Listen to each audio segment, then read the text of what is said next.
नमस्ते दोस्तों, आइए आज हम बेदर्द मोहब्बत कहानी के अगले भाग को सुनते हैं। अभिजीत देवेंद्र के मेंशन के बगल वाले मेंशन में जाता है। वहाँ दरवाजे में पासवर्ड डालता है और दरवाज़ा खुल जाता है। यहाँ उसके सिवा न कोई रहता था न किसी को आने देता था, इसलिए मेंशन पूरा अंधेरा में डूबा हुआ था। पर अभिजीत को इस अंधेरे की आदत थी, इसलिए बिना लाइट जलाए ही सीधे सीढ़ियों से ऊपर अपने कमरे में जाता है। जैसे ही अभिजीत कमरे के अंदर जाता है तो देखता है कि उसका रूम फूल और कलरफुल कैंडल्स से पूरा रूम को डेकोरेट किया गया है। कैंडल्स की लाइट पूरे रोशनी को जगमगा रही थी। यहाँ मोना भी मौजूद थी और अभिजीत को वहाँ देख उसके होठों पर एक तिरछी मुस्कान आ जाती है। मोना इस वक्त एक रेड कलर की सेक्सी हॉट ड्रेस पहनी थी जो उसके थाई तक आ रही थी और उसके लंबे गोरे पैर बहुत अट्रैक्टिव दिख रहे थे। मोना के बाल उसके कमर तक लहरा रहे थे। उसके ओठ पर लाल कलर की लिपस्टिक उसकी खूबसूरती को कातिल बना रही थी। मोना इस वक्त बहुत हॉट और सेक्सी दिख रही थी। अभिजीत गुस्से से मोना को ऊपर से नीचे देखता है और कहता है, तुम यहाँ क्या कर रही हो और यहाँ कैसे आई? ये सब तमाशा क्यों है? क्या हुआ अभिजीत, तुम खुश नहीं हुए? मैंने अपने हाथों से पूरा रूम सजाया है, सिर्फ हमारी पहली रात के लिए।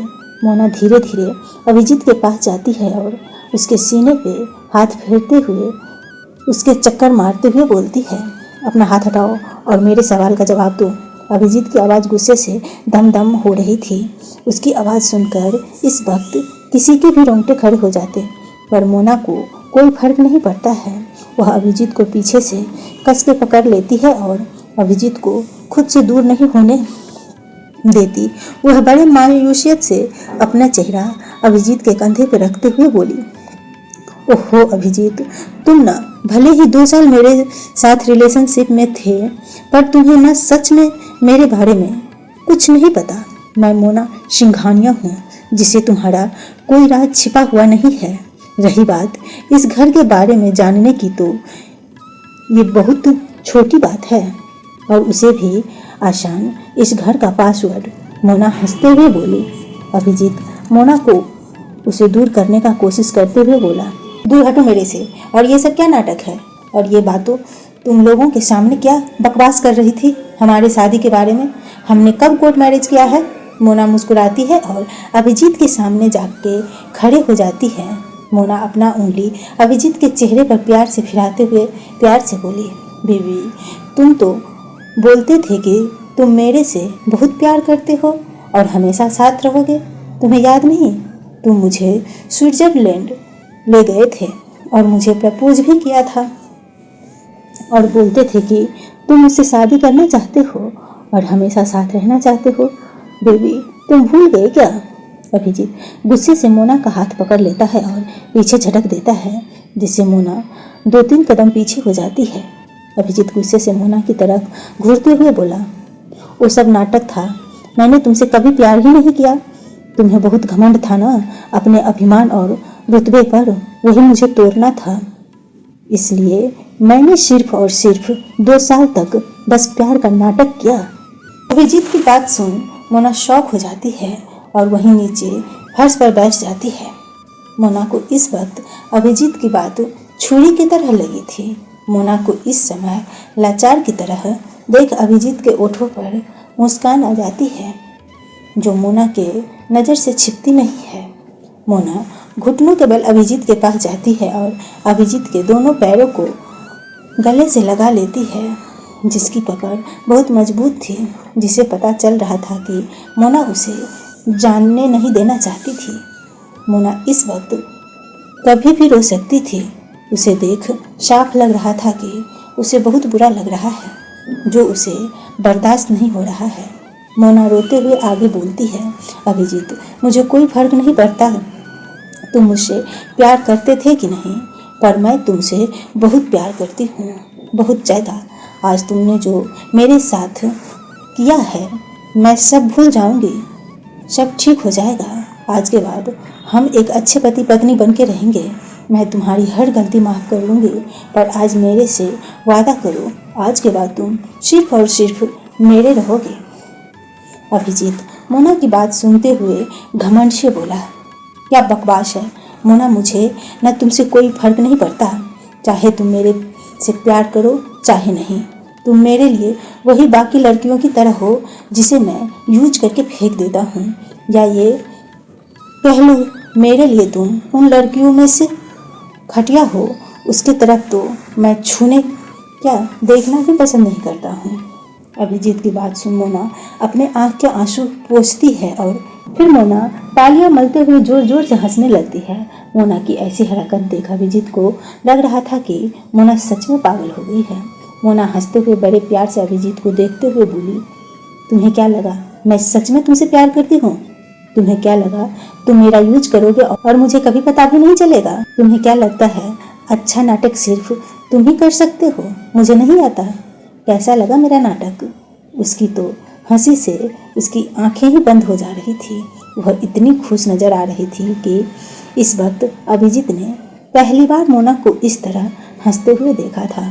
मोना की बातें सुन अभिजीत हैरान होकर मोना को बस देखे जा रहा था। अभिजीत को हैरान देख मोना फिर ठहाके मार के हंसती है और कहती है, क्या हुआ, शौक लग गया क्या?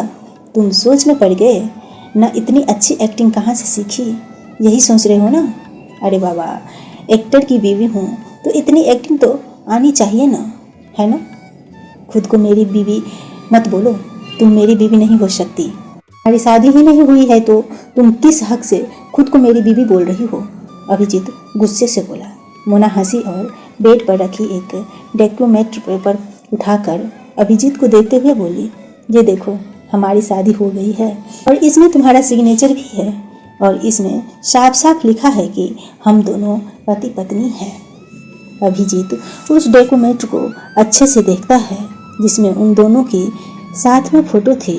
उसमें दोनों का सिग्नेचर और दोनों का मैरिज सर्टिफिकेट भी था। पूरा डॉक्यूमेंट देखने के बाद अभिजीत गुस्से से मोमबत्ती के आग से उस डॉक्यूमेंट को जला देता है और गुस्से से कहता है, मैं नहीं मानता हूँ इस शादी को और यह हो ही नहीं सकता है। मैंने तुमसे कभी कोर्ट मैरिज किया ही नहीं तो यह कहाँ से आ गया? यह कैसे हो सकता है? यह फर्जी डॉक्यूमेंट्स बनाया है तुमने। अभिजीत को मोना पर विश्वास नहीं था। अभिजीत को परेशान देख मोना खुश होती है और कहती है, तुम मानो चाहे मत मानो, हमारी शादी कोर्ट में हो चुकी है। वो बात सच में है, इस डॉक्यूमेंट जलाने से नहीं बदलने वाला। वैसे भी ये तो बस डॉक्यूमेंट्री की एक कॉपी थी, इसकी जैसी और भी कॉपी बना सकते हैं हम, और भी कॉपी बना के रखा है हमने। क्या तुम उसे भी जलाना चाहोगे? मोना, तुम ना अब मुझे बहुत गुस्सा दिला रही हो। इससे पहले मैं गुस्से से तुम्हारा जान ले लूँ, मेरी नज़र से दूर चली जाओ।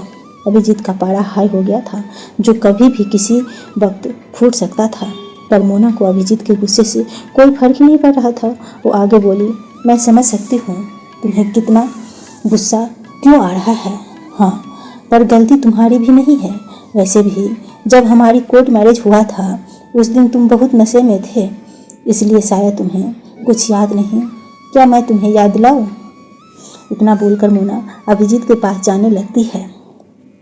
अभिजीत को मोना पर इतना गुस्सा आता है कि वो मोना को जोर से पीछे धकेल देता है, जिससे मोना का बैलेंस बिगड़ जाता है।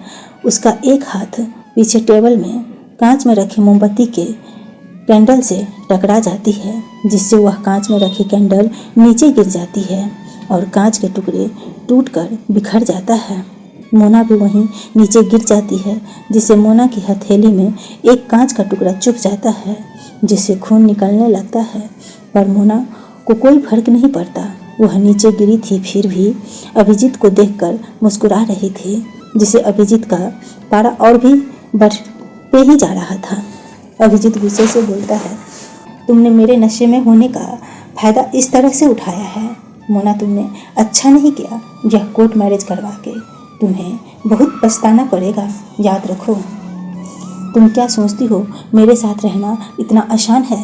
देखना तुम खुद मेरे से तलाक की भीख मांगोगी, पछताओगे तो तुम्हें क्या लगा था कि तुम 2 साल तक मेरे साथ प्यार का नाटक करोगे और मुझे पता भी नहीं चलेगा? मुझे पहले ही पता था कि तुम शादी के दिन नहीं आओगे। बस तुम नाटक करते रहो और मेरे साथ लोगों के सामने मुझे बेइज्जत करने के लिए ये सब करते रहो। इसीलिए मैंने पहले ही हम दोनों की कोर्ट मैरिज करवा दी ताकि तुम अपना नाटक भी कर लो और हमारी शादी भी हो जाए। कैसा लगा तुम्हें मेरा सरप्राइज? अच्छा था ना? मोना मुस्कुराते हुए बोली। मोना की मुस्कान अभिजीत को इतना गुस्सा दिला रहा था कि वो गुस्से से जाकर सीधे मोना के गले को दबाने लगता है और बोलता है, सच में तुम शन की औरत हो। मैंने शायद तुम्हें ज़्यादा ही हल्के में लिया था। कोई बात नहीं, तुमने भी मेरा असली रूप नहीं देखा था। तुमने तो 2 साल तक बस मेरा अच्छा रूप देखा है। अब तुम मेरा नफरत देखोगी। तुम क्या सोचती हो तुमने मेरे साथ बहुत अच्छा किया है? तुम्हें अगर पछताने पर मजबूर नहीं कर दिया तो मेरा नाम भी अभिषेक बजाज नहीं। अब तुम देखते जाओ मैं क्या करने वाला हूँ। अभिजीत की पकड़ मोना के गले को बड़े मजबूती से थे। मोना को सांस आना बंद हो गया था। अभिजीत ने मोना के गले को बहुत ही मजबूती से पकड़ रखा था। मोना को सांस आना बंद हो गया था। वो अपने दोनों पैर पटक रही थी। मोना अपने दोनों हाथों से अभिजीत को धक्का मारने की कोशिश कर रही थी पर कर नहीं पा रही थी। मोना का फेस पूरा लाल हो गया था और उसकी आंखें भी पूरी तरह लाल हो गई थी। उसके कोने से आंसू निकल रहे थे। मोना इतने बुरे हाल में थी फिर भी उसके होठ पर मुस्कान थी। अभिजीत अपनी बात बोल मोना के गले से अपना हाथ हटाता है और गुस्से से दरवाज़ा को धक्का मार के बंद करके वहाँ से चला जाता है। मोना वहीं बैठकर जोर जोर से खांसने लगती है। कुछ देर तक जब तक उसे नहीं लगने लगता कि वो ठीक है। अभिजीत बस और कुछ सेकंड उसका गला पकड़ा होता तो मोना सच में अभी जिंदा नहीं होती। मोना के आंखों में आंसू थी फिर भी उसके चेहरे पर गुरूर और ओठों पर मुस्कान थी। मोना अपनी नकली मुस्कान को हटाते हुए बोली, अभिजीत आज तुम मुझे मार देते वही अच्छा होता। तुमने मुझे जिंदा छोड़कर बहुत बड़ी गलती कर दी। आज तक तुमने तो बस मेरा प्यार और केयर देखा था। अब तुम मेरे नफरत और बदला देखोगे। तुम क्या मुझसे पछताने पर मजबूर करोगे? अगर मैंने तुम्हें तुम्हारी गलती पर पछताना नहीं हुआ तो मेरा नाम भी मोना सिंघानिया नहीं। मोना की आंखों में गुस्से की आग थी। आगे क्या होगा? मोना और अभिजीत का शादी भरा जीवन कैसा होगा? अभिजीत और मोना किस तरह एक दूसरे से बदला लेंगे? दोनों की नफरत कभी प्यार में बदलेंगे भी नहीं। जानने के लिए दर्द मोहब्बत कहानी के अगले भाग। तब तक के लिए नमस्कार।